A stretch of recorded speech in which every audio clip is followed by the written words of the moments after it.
Hello everyone, welcome back to my channel. मेरे सारे friends कैसे हो? सब लोग मजे में हो ना? आशा करती हूँ आप सभी लोग स्वस्थ होंगे और अपने अपने घरों में सुरक्षित होंगे।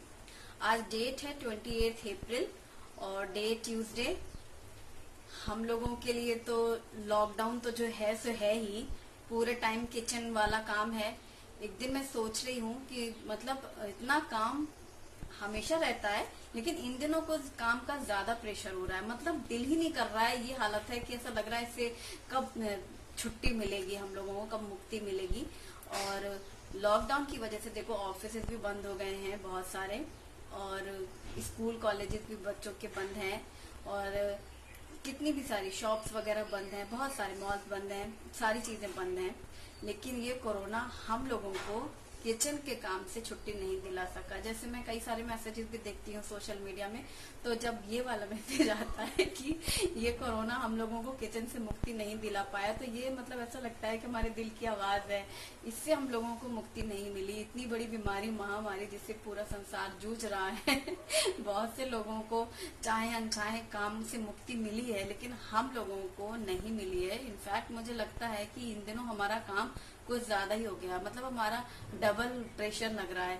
मतलब ऐसा मौका भी आता है घर में कि बिल्कुल भी दिल नहीं करता है कि ये काम करो, या इस मतलब अब हमें कुछ बनाना है। ऐसा लगता है कि नहीं, अब नहीं बनाना है। अक्सर व्यूवर्स पूछते थे ना पहले बड़े आराम से, अभिलाषा क्या आपको मतलब गुस्सा नहीं आता है, या आप काम से थकते नहीं हो, उलझन नहीं होती है? अब मुझे लगता है हर दिन यही लगता है मुझे कि आज मुझे कुछ ना करना पड़े। लेकिन सच्चाई इन सब चीजों से, इन सभी बातों से परे है, हमें करना ही है और वही जैसा मैं सोच रही हूँ वैसा ही सबके साथ है। तो आज मैं आप सभी के साथ अपने ब्लॉग में दिखाऊंगी कि आज ना चाहते हुए मैंने क्या क्या किया। आज मेरे हस्बैंड की ड्यूटी है, तो वो सुबह 8:30 पौने 9 के करीब निकलने वाले हैं और दोपहर में आएंगे 3 बजे तक उन्होंने बोला है। तो वही होता है उनका 3 साढ़े 3 बजे तक वो आएंगे। और चूंकि सुबह उन्हें निकलना था तो मैंने प्लेन पराठे बनाए हैं, जो कि मैं कई बार बता चुकी हूँ। जब मुझे कुछ भी नहीं बनाना होता है तो रोटी या पराठे तो बनाने ही होते हैं। तो मैंने पराठा बनाया था, दूध गर्म किया और पराठे में घी बुकनू लगा करके उन्होंने नाश्ता किया। ये नाश्ता उनका पसंदीदा नाश्ता है और मुझे बनाने में ईजी लगता है कि सिर्फ पराठे बनाए और उन्होंने बुकनू पराठा और दूध ले लिया। उससे हैवी भी रहता है नाश्ता, पेट भर जाता है। अब ये रहता है कि दोपहर में वो जब भी आएंगे तो जो मैं लंच में बनाऊंगी वो खाएंगे। ये मैंने छोले भिगोए थे, ये मैंने रात में एक छोटी कटोरी छोले भिगोए थे। और ये मलाई मैंने कल डोंगा जो मलाई का है बाहर निकाल के रखा था और आज मैं इसका घी बनाने वाली हूँ। मलाई में मैं घी बनाने के लिए 1 चम्मच दही डालकर रखती हूँ और 1 दिन पहले फ्रिज से मलाई बाहर निकालती हूँ। और इस डोंगे में मैंने मलाई भर के रखी थी तो पूरा डोंगा भर गया था। कल मैंने इस बर्तन में पलट दिया था क्योंकि मुझे इसमें ही घी बनाना था और मैंने इसको फ्रिज से बाहर निकाल के रखा है। 24 घंटे बाहर रखा रहता है, मलाई एकदम सॉफ्ट हो जाती है क्योंकि फ्रिज में रखने से ठंडी हो जाती है। इस काम में मुझे इतना आलस आता है, मैं यकीन मानो हर 8 दिन में ये काम करना पड़ता है क्योंकि मलाई निकलती है तो निकाल के रखती हूँ बर्तन में। अब वो मलाई जमा हो जाती है तो कितने दिन इग्नोर करो, करना ही है और खुद ही को करना, और कोई दूसरा है नहीं घर में कि उससे कह दो कि भाई तुम कर दो। तो ये मलाई का घी भी निकालना है और हर 8 दिन में अगर आपको कोई वही काम करना पड़े तो बहुत उलझन होती है दिक्कत होती है। कभी कभी मन नहीं है तो भी ये एक्स्ट्रा काम में है क्योंकि इस काम की कोई गिनती भी नहीं है, खाना तो बनाना ही है, बाकी काम करने ही है। और ये आज आज के कामों में कोई शामिल नहीं है क्योंकि ये एक्स्ट्रा काम में है। हालाँकि घी काम आता है पूरे हफ्ते महीने। और ये देखो घी पक गया है। मलाई में मैंने पानी डाला था तो वो निकाल दिया, बटर मिल्क दूसरे बर्तन में रख लिया है। और जब मलाई पकाते हैं, जब घी बन जाता है, लास्ट में मैंने 1 चुटकी नमक डाला है और 1 चुटकी इसमें डाला है इलायची पाउडर और घी तैयार हो गया है। घी के वीडियो बहुत बार मैं शेयर कर चुकी हूँ फुल, तो इसलिए मैंने फुल नहीं डिटेल शेयर किया।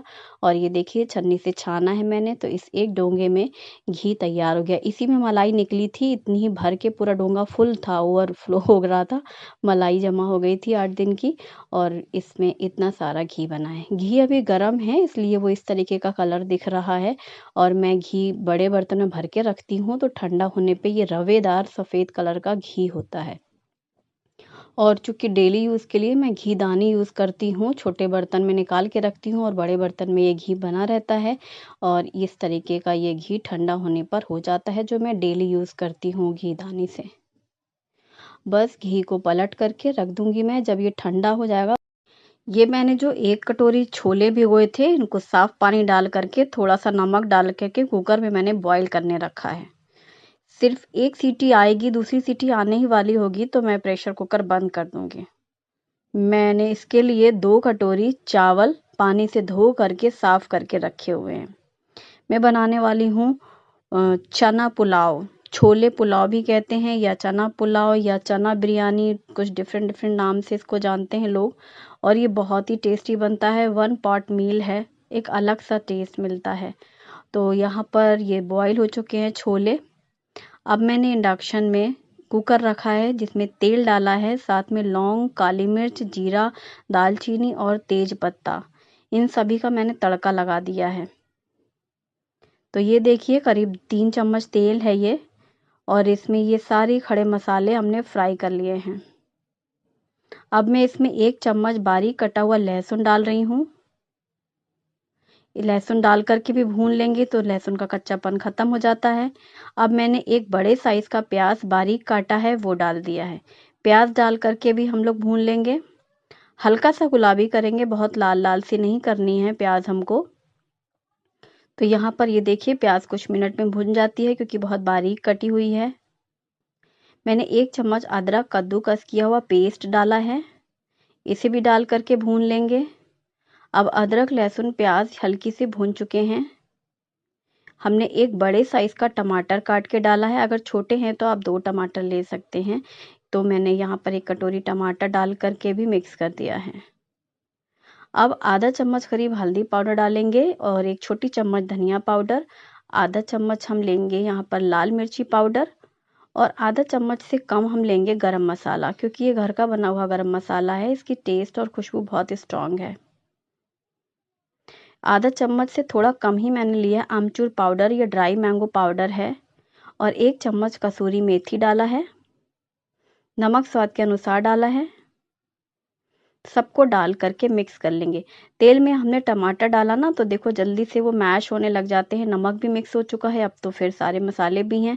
सबको अच्छे से भून लेंगे। यहाँ पर आँच मैंने धीमी कर ली है। इंडक्शन में मैंने 700 टेम्परेचर किया है इसको, और ये देखिए एक अच्छा सा पेस्ट तैयार हो गया, टमाटर पूरा मैश हो गया है। अब ये हमने बॉइल्ड छोले डाल दिए हैं, तो ये कटोरी, बड़ी कटोरी भर के छोले हैं। ये काबुली चना है, यहाँ पर मैंने छोले का ही यूज़ किया है। यहाँ पर आप काले चने भी ले सकते हो जो बड़े दाने के आते हैं, लेकिन मैंने काबुली चना लिया है छोले वाला। और ये हाफ कुक हो चुका है, बॉईल किया था ना मैंने 2 विसल में, और इसको मैंने डाल करके मिक्स किया है और कुछ मिनट भून लेंगे तो मसाले की अच्छी कोटिंग भी हो जाती है और मसाला भी भुन जाता है। अब मैंने जो 2 कटोरी चावल धुल के साफ करके रखे थे वो डाल दिए हैं। चावल धुल के रखने से भीग जाते हैं तो बहुत ही अच्छे नरम बनते हैं जब हम चावल को पकाते हैं। और यहाँ पर चावल डाल करके भी मिक्स कर लेंगे तो पूरे मसाले के साथ चावल की एक अच्छी सी कोटिंग भी हो जाती है। छोले चावल मिक्स हो चुके हैं और ये बनने वाला है छोले पुलाव। इसे कुछ लोग बिरयानी भी कहते हैं, छोले बिरयानी। और यहाँ पर अब मैंने डाला है पानी, तो पानी उतना ही डाला है रेगुलर चावल के हिसाब से, जैसे मैं डेली डालती हूँ। तो जो भी चावल आप यूज़ करते हैं, बासमती हो या रेगुलर चावल, जितना चावल की ज़रूरत है पानी उसके हिसाब से डालेंगे। और बिखरा बिखरा खिला खिला चावल बनना चाहिए। चने पहले से बॉइल्ड हैं तो ज़्यादा टाइम नहीं लगेगा, और पानी भी वो सोख कर चुके हैं, बॉईल हो चुके हैं तो।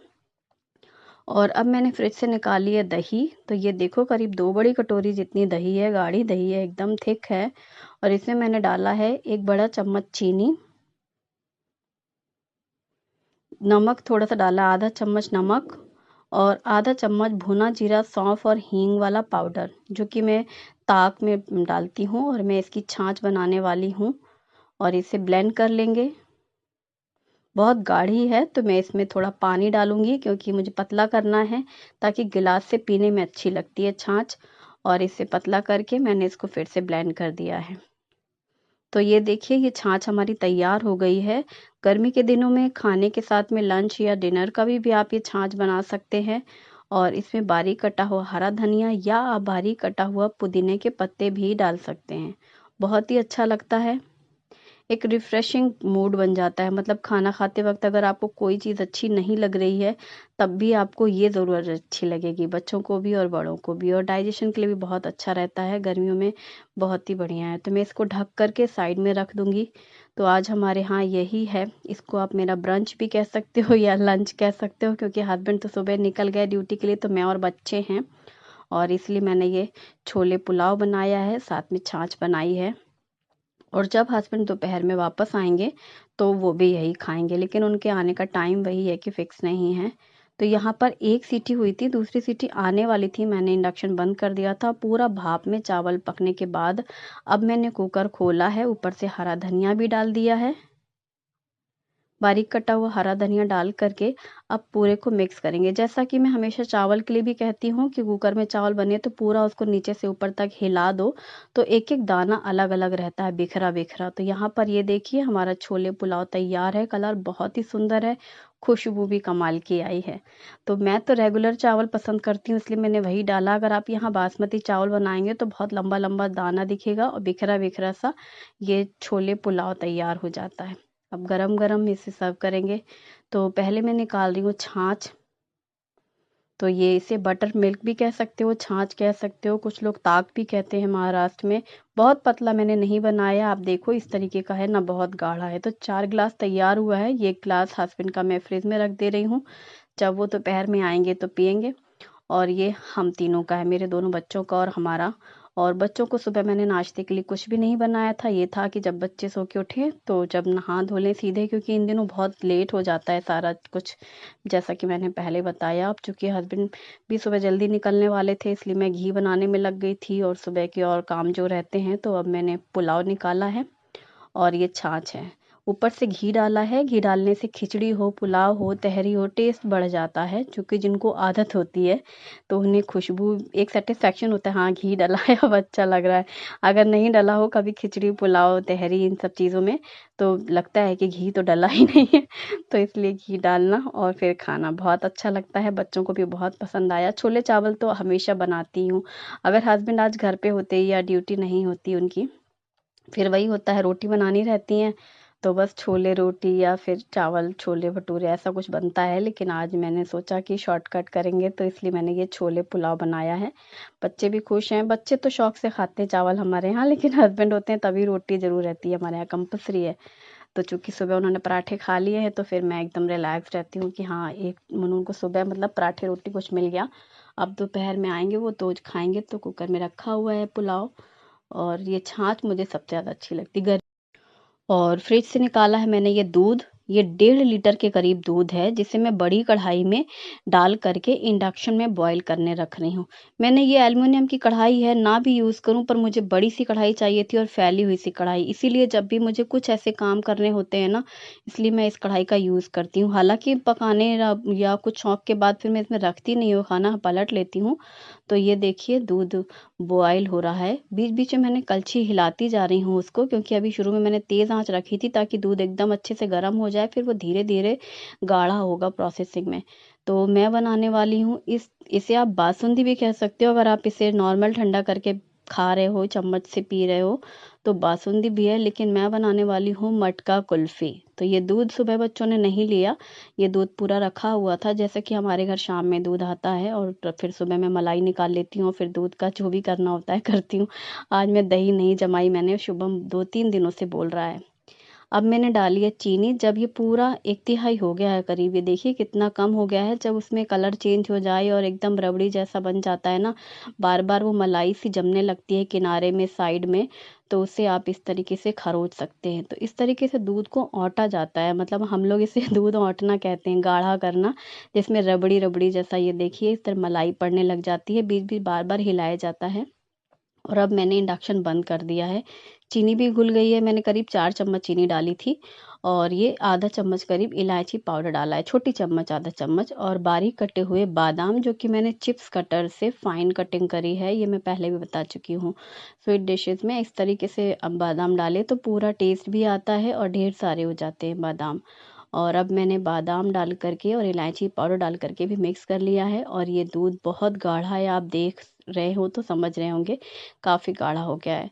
तो अब मैं इसको और ठंडा हो जाने दूंगी ताकि एकदम ठंडा हो जाए, फिर मुझे इसे फ्रिज में रखना है। और मैं मटका कुल्फ़ी बनाने वाली हूँ ताकि शाम में फिर बच्चे खा सकेंगे। ये जो कुल्फ़ी बनती है बहुत ज़्यादा कड़क नहीं होती है, मतलब आइसी नहीं होती, क्योंकि देख रहे हो आप पूरी रबड़ी रबड़ी सी है। तो हल्की ठंडी हो जाए या जम जाए हल्की सी तो इसको खा सकते हैं। तो बस अब मैं कुल्हड़ हैं ये मेरे कांच वाले हैं ये, तो इनमें भर रही हूँ। आप यहाँ पर मिट्टी के जो कुल्हड़ आते हैं मार्केट में मिलते हैं वो भी यूज़ कर सकते हैं, या फिर कुछ इस तरीके की ग्लास हैं छोटे छोटे, उनमें भी डाल सकते हैं। और ऊपर से भी बारीक कटे हुए बादाम डाल देंगे तो ये देखने में भी अच्छा लगता है, और जब ये जम जाती है तो खाने में तो बहुत ही मज़ा आने वाला है। और ये मटका कुल्फ़ी, इसको लेकिन जमाना है मुझे तो थोड़ा टाइम लगेगा। आप चाहो तो नॉर्मल इसको खूब अच्छा सा चिल्ड कर लो और फिर भी खाने के साथ में सर्व कर सकते हैं। तो उसे बासुंदी कहते हैं महाराष्ट्र में थोड़ी इससे पतली रहती है बासुंदी, पी जाती है चम्मच से। तो मैंने इसको फ्रीज़र में रख दिया है, तो शाम में देखूंगी मैं, जब ये जम जाएगी तो बच्चे खाएंगे। तो बस ये इसे फ्रीज़र में रख लिया, और मैं दिखाने की कोशिश करूंगी कि कल खाने में ये कुल्फ़ी कैसी थी। तब तक मैं ये बर्तन वगैरह साफ़ कर ले रही हूँ। हो सकेगा तो एक कुल्हड़ रहने दूंगी, तो कल अगर शूटिंग करूंगी तो मैं दिखाऊंगी, या फिर शाम में ही दिखाऊंगी कि बच्चे खाएंगे जब जम जाएगी तो। और सारे के सारे बर्तन सुबह से सब इकट्ठे ही हो रहे थे। जब हस्बैंड गए थे नाश्ता करके तब मैंने उसके बाद से ही बर्तन नहीं धुले थे, फिर मैं घी बनाने में लग गई थी और घी के बर्तन हो गए हैं। घी के मैं उसी समय धुलती हूँ, तो मैंने घी वाला पैन बस धो के रखा था, बाकी के सारे बर्तन वैसे ही थे। तो ये पूरा किचन क्लीनिंग करना है, और हर बार के नाश्ते के बाद बर्तन धुलने हैं, खाना है। और इन मतलब 1 महीना हो गया, 22 को जो जनता कर्फ्यू लगा था तब से ले करके 22 मार्च, और ये अप्रैल चल रहा है। ऐसा लग रहा है 1.5 महीने से नॉन स्टॉप 24 घंटे काम काम काम, सुबह दोपहर शाम रात 4 बार खाना पीना घर गृहस्थी। तो बस अब मैंने यहाँ पर किचन बंद कर दिया है। अब मैं दोपहर में आज आराम करना चाहती हूँ, ताकि फिर अब थोड़ी देर जो भी आराम मिलेगा दोपहर के समय में, उसके बाद शाम को काम होंगे, क्योंकि सुबह से भी ये रहता है जल्दी कर लो काम, धूप तेज हो जाती है, गर्मी के दिन है। तो बस आज का व्लॉग मैं यहीं ख़त्म करना चाहती हूँ। कल फिर मिलेंगे एक नए व्लॉग के साथ, तब तक के लिए bye bye. Stay home, stay safe.